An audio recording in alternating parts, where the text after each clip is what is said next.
Assalamualaikum warahmatullahi wabarakatuh. Alhamdulillahi rabbil alamin. Wassalatu wassalamu ala asyrafil anbiya'i wal mursalin wa ala alihi wa sahbihi ajma'in, amma ba'd. Alhamdulillah, puji syukur pada Allah Subhanahu wa taala yang sampai hari ini, sampai detik ini juga kita masih diberikan kesehatan dan kesempatan untuk kembali belajar. Yang hari ini insyaallah kita akan belajar tajwid dengan materi makharij huruf di halaman 18. Silahkan dibuka bukunya dan dicatat dan serta diperhatikan video ini dengan seksama. Jadi disimak baik-baik ya, supaya tidak ada pelajaran yang terlewat. Nah, kita mulai. Makharij huruf, tempat-tempat keluarnya huruf. Nah, kata al-makharij ini adalah jamak dari kata makhraj yang berasal dari kata kharaja yang artinya keluar. Maka makhraj ialah tempat keluar, yang artinya tempat keluar huruf-huruf hijaiyah, yaitu huruf-huruf Al-Qur'an. Nah, di mana suara akan berhenti pada tempat tersebut. Maksudnya suara pengucapan huruf itu akan berhenti juga pada tempat tersebut, sehingga dapat dibedakan antara satu huruf dan huruf lainnya. Nah, jadi untuk mengetahui suatu huruf itu keluarnya dari mana, ada dua cara yang dapat dilakukan.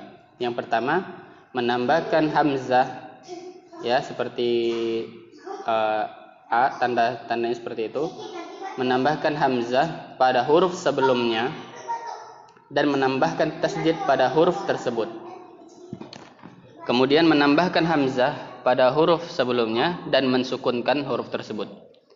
Nah, contoh yang cara pertama, menambahkan hamzah. Lihat, kita mau mengetahui terkait makhraj huruf ba. Lihat di contoh 1, kita mau mengetahui makhraj dari huruf ba. Maka kita tambah hamzah di sebelum huruf ba. Sudah kita tambah. Kemudian di huruf ba-nya kita tambah tasydid. Maka bacanya bagaimana? Abba, abba, gitu ya. Abba. Atau cara kedua, menambahkan hamzah di sebelum hurufnya, di sebelum huruf ba tersebut kita tambah hamzah, ya, atau ditambah a, dan huruf ba-nya kita sukunkan. Jadi bagaimana bacanya? Ab, gitu ya. Ab. Nah, sifat dari huruf ba ini, sifat umumnya adalah syiddah. Syiddah itu artinya berhenti. Ab. Nah, ab itu maksudnya berhenti, ya. Kemudian sifat khususnya ada namanya qalqalah, makanya kita sering baca ab. Jadi berhenti kemudian dipantul. Ab, gitu ya. Nah, dari dua cara ini maka kita dapati suara ba keluar dari kedua bibir kita, bibir atas dan bibir bawah, bertemu kemudian dibuka, keluar huruf ba. Coba seandainya huruf bibir atas kita dan bibir bawah itu tidak bertemu, apa mungkin bisa tersebut huruf ba? Tentu tidak. Maka bibir atas dan bibir bawah bertemu, ab, ba. Nah, sebutkan huruf ba. Rasakan bibir atas bertemu bibir bawah. Ba, ba. Nah, jadi seperti itu maksudnya. Contoh yang kedua, kita mau mengetahui huruf nun keluar dari mana, ya, makhrajnya dari mana. Kita pakai cara pertama, sebelum huruf nun kita tambah huruf hamzah atau a, ya. Kemudian di huruf nunnya kita tambah tasydid. Anna, atau cara kedua, sebelum huruf nun kita tambah huruf hamzah dan huruf nunnya kita sukunkan. An. Terasa nggak bahwa huruf nun itu keluarnya dari ujung lidah kita menempel ke gusi atas, ke gusi gigi seri atas. Gigi seri kita tuh gigi kelinci yang di depan, yang dua itu, yang besar. Nah, bagian dalamnya ada gusinya, yang bagian dagingnya. Nah, tempelkan ujung lidah kita ke situ. Tempel, baru sebutkan. Nah. Terasa nggak? Coba an atau anna. Maka huruf nun itu keluar dari ujung lidah bertemu dengan gusi gigi seri bagian atas. Ya, gusi dalam ya, bukan gusi luar. Nggak mungkin gusi luar. Nah, seandainya tidak di situ, apakah mungkin keluar huruf na? Tidak, ya. Adapun jika Anda mampu mengeluarkannya, pasti tidak sempurna. Oke, kemudian kita bahas tentang macam-macam makhraj huruf, ya. Macam-macam makharij huruf. Nah, secara umum makharijul huruf ini terbagi menjadi 5. Yaitu yang pertama al-jawf, yaitu rongga mulut atau rongga tenggorokan. Jadi dari mulai leher sampai ke bibir, nah itu namanya semua rongga mulut. Ya. Rongga mulut dan rongga tenggorokan. Dia keseluruhannya. Kemudian al-halq, artinya tenggorokan. Ya, al-halq itu di bagian leher kita ya. Kemudian al-lisan, lisan artinya lidah. Kemudian asyafatan, yaitu kedua bibir, seperti huruf ba tadi, bibir atas dan bibir bawah. Kemudian al-khayshum, yaitu pangkal hidung. Nah, al-khayshum ini biasanya tentang huruf-huruf yang berdengung. Kemudian kita akan bahas tentang al-jawf. Al-jawf yaitu rongga mulut dan rongga tenggorokan. Nah, al-jawf ini adalah tempat keluarnya huruf-huruf mad. Ingat, huruf mad itu apa? Alif, waw sukun, dan ya sukun. Oke, udah pernah kita bahas di beberapa bab sebelumnya. Nah, kita lihat huruf mad, yaitu a, alif, yang didahului harakat fathah. Nah, lihat tanda panah. Misalnya kita mau tahu huruf ba. Ba, lihat huruf ba-nya harakatnya fathah, kemudian berjumpa dengan alif, maka dibaca panjang. Ba, makanya dia disebut huruf mad. Mad itu artinya panjang. Kemudian yang kedua, yang B, yaitu waw sukun, yang didahului harokat dhammah. Lihat huruf bu, ya, huruf ba barisnya dhammah, bu dibaca kan. Awalnya bu, bacanya pendek, tapi kalau ditambah waw sukun maka dibaca panjang. Bu, itulah dinamakan huruf mad. Kemudian ya sukun yang didahului dengan harokat kasrah, seperti bi, ya, harokatnya kasrah kan, harus harokatnya baris bawah, kemudian ditambah ya sukun, baca panjang, bi, begitu ya. Nah, ketiga bentuk mad ini tersebutkan di dalam Al-Quran dalam surah Hud ayat 49. Tilka min amba'il ghaibi nuhiha ilaik.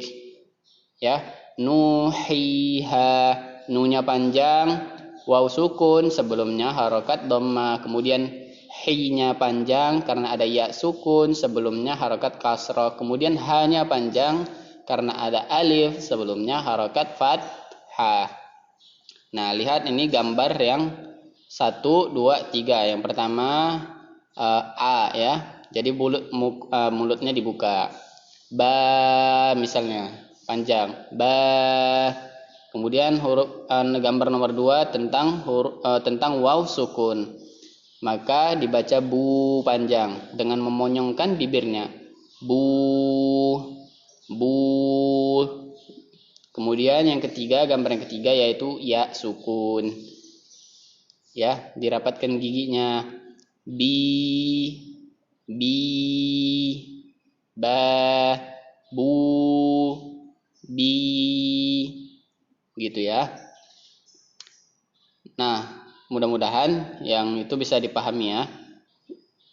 Kalau misalnya ada yang kurang paham nanti silahkan ditanya.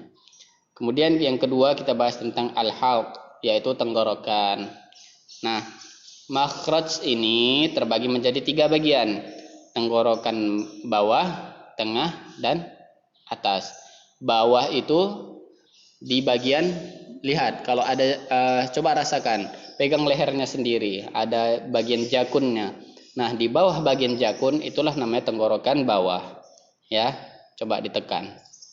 Nah, jadi di dalam tenggorokan bawah itu terdapat dua huruf, ya, yaitu huruf apa? Hamzah dan ha besar. Coba sebut. A, a, rasakan getarannya di tenggorokan bawahnya. A, a, i, u. Kemudian ha, hi, hu.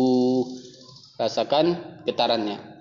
Kemudian yang kedua yaitu tenggorokan bagian tengah, yaitu di daerah jakun, ya, daerah jakun kita. Nah, terdapat dua huruf juga, yang hurufnya yaitu ain dan ha. Ain dan ha. Coba pegang daerah jakunnya. A, i, u, ha, hi, hu, gitu ya. Kemudian yang ketiga tenggorokan bagian atas, terdapat dua huruf juga, yaitu gha dan kha. Gha dan kha, ya. Jadi ingat, tenggorokan bawah hamzah dan ha, a dan ha, tenggorokan tengah ain dan ha kecil, kemudian tenggorokan atas gha dan kha. Jadi ada getaran ya. Letaknya ini seperti di dekat anak-anak lidah. Kha, khi, khu, gha, ri, ru. Ya, seperti itu. Lihat gambar yang di bawah. Gambar pertama, namanya aqsa al-halq. Artinya apa? Tenggorokan bawah. Nah, ini bahasa Arabnya ya, aqsa al-halq. Kemudian yang kedua, wastu al-halq, yaitu tenggorokan tengah, keluar hurufnya ha dan ain. Kemudian yang ketiga, adna al-halq, yang keluar hurufnya kha dan gha. Ya. Jadi itulah yang bisa kita pelajari untuk hari ini dulu. Jadi coba dipahami baik-baik, dan kalau ada yang tidak mengerti silahkan nanti ditanyakan. Insya Allah minggu depan kita masuk ke tentang al-lisan sampai kepada al-syafatan dan al-khayshum. Ya, insya Allah secara tatap muka. Nah, silahkan dipahami. Insya Allah hari ini ada soal yang akan Ustadz sampaikan, yang mudah-mudahan bisa dikerjakan dan dikumpulkan nanti di hari Sabtu ya, insya Allah. Syukran jazakumullahu khairan wa barakallahu fikum atas perhatiannya semua. Semoga apa yang kita pelajari yang sedikit ini bermanfaat. Jangan lupa murojaah, jangan lupa dicatat, kerjakan soalnya nanti dengan baik dan benar, oke? Sekian, jika ada kesalahan Ustaz mohon maaf.